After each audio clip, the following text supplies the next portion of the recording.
Yo, what's going on, you guys? It's your boy, the FOOTI to the big E, and it's that time again. Another WWE pay-per-view. There's just so bloody many. I'm just so tired of it. Ugh. The Great Balls of Fire brought to you by the Raw brand. So there's been 5 matches announced for Great Balls of Fire so far. So let's not waste our time, people. Let's get straight into this.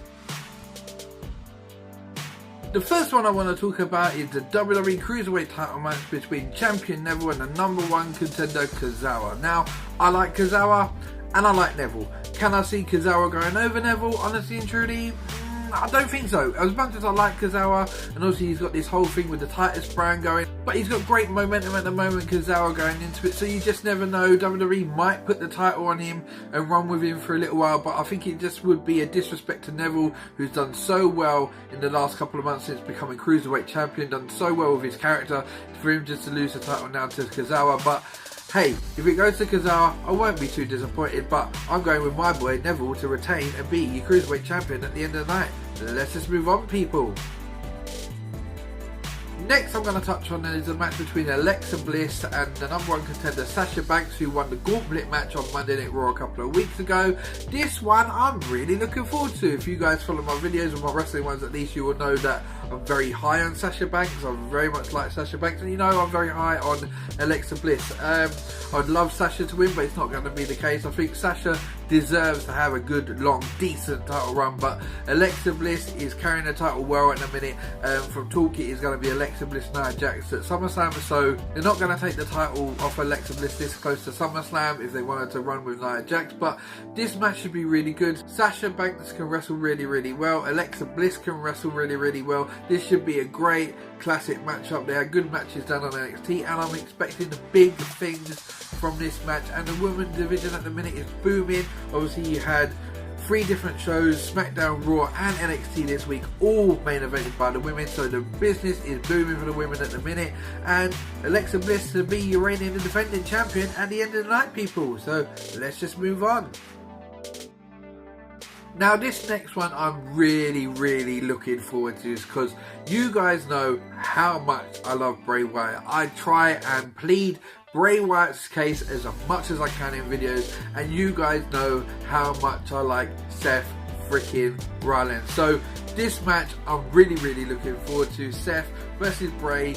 Both guys have got a great matches when they want to. Obviously Bray's had a stinker of a few lately with obviously Randy Orton at WrestleMania and afterwards, but he's been alright since he's been on Raw. He's had decent matches. They obviously had him in the Fatal 5-Way and whatnot, so I'm expecting good things from this match. Seth Rollins can do it all. He's just that freaking good, as he says. Bray Wyatt, you know, I don't need to say nothing. I've waxed lyrical enough about Bray Wyatt. This match for me could be the best match of the night, and for me, the one I'm most invested in because I love the guy so much.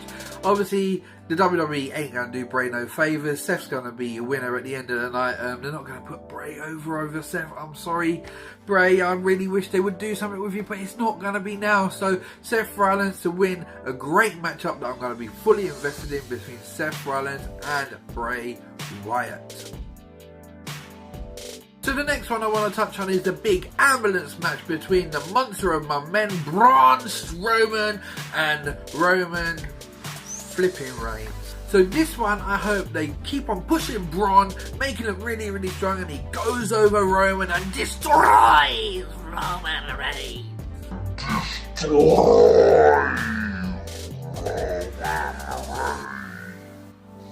But that is not going to happen. We all know that he's had his win over Roman Reigns now. He's not going to get another one. They're going to book Roman really strong. For what I heard is they are talking about putting the title on Roman at SummerSlam with Brock Lesnar. So they got to book him really strong on this one. So Roman to win the ambulance match, which should be, to be honest, these two have produced really good matches over the last couple of months. So this should be another good classic one between the two. I expect it to be really brutal. Unfortunately, Roman Reigns to go over Mr. Monster Among Men, Braun Strowman. Let's just move on, people. So that leads us nicely onto the last match that's been announced, which is, as we know, is the Universal title match between Brock Lesnar and Samoa Joe. Now this one, I'll be honest, again, I'm really hyped for. Samoa Joe is portraying his character well. He's not showing no fear of Brock Lesnar, not taking a backward step.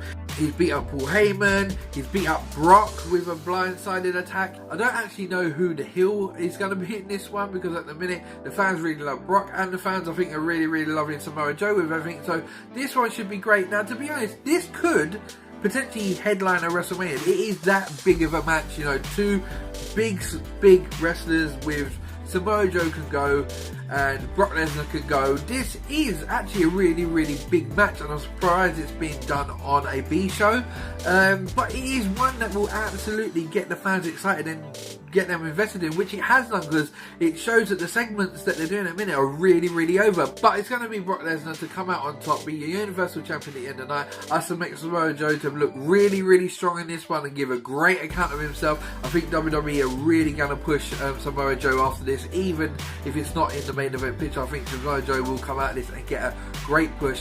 So yeah, Brock Lesnar to win the Universal title and go on to SummerSlam to take on Roman Reigns, if the dirt sheets are to be believed. So that is it from my Great Balls of Fire predictions video. I do expect some matches to be added. The Enzo and Cass storyline I don't think will be added to this one. If they've got sense, because they're only talking about it being a one match feud, the best sense to do is carry it over to SummerSlam, because it's in Brooklyn, where obviously Cass and Enzo are from. Obviously Enzo's from Jersey, but you know what I mean, it'll be a local kind of thing, and they could really push it as like a Brooklyn brawl or something like that. You know, something that where Enzo could look half decent in, as well as obviously Big Cass just mulling over him and looking strong at the end. So I don't expect Enzo and Big Cass to be added. Dean Ambrose versus The Miz might be one that is added to this for the Intercontinental title. Maybe the Hardys and Sheamus and Cesaro might get added for the tag team title. And if there's another one to be added, there's a toss up for me between Finn Balor and the Drifter, because I think WWE will want to keep Finn Balor on a pay-per-view. So it's Finn Balor or the Drifter, or even on the pre-show you might see R-Truth versus Goldust, which to be fair, I'll be invested in that one as well. So it's shaping up to be a good, solid pay-per-view from Raw, which I don't like saying because I'm more of a SmackDown man myself, as you guys know, but it looks like it's a solid show. I'm really looking forward to it next Sunday. So this was your boy FOOTI to the Big E, standing out another again with another WWE pay-per-view predictions video. If it's the first time you see my WWE stuff, hit that subscribe button. I'm always back with WWE content. All your love and support is all appreciated, like always. I'm out of it, guys. Bless and peace, people. Take care.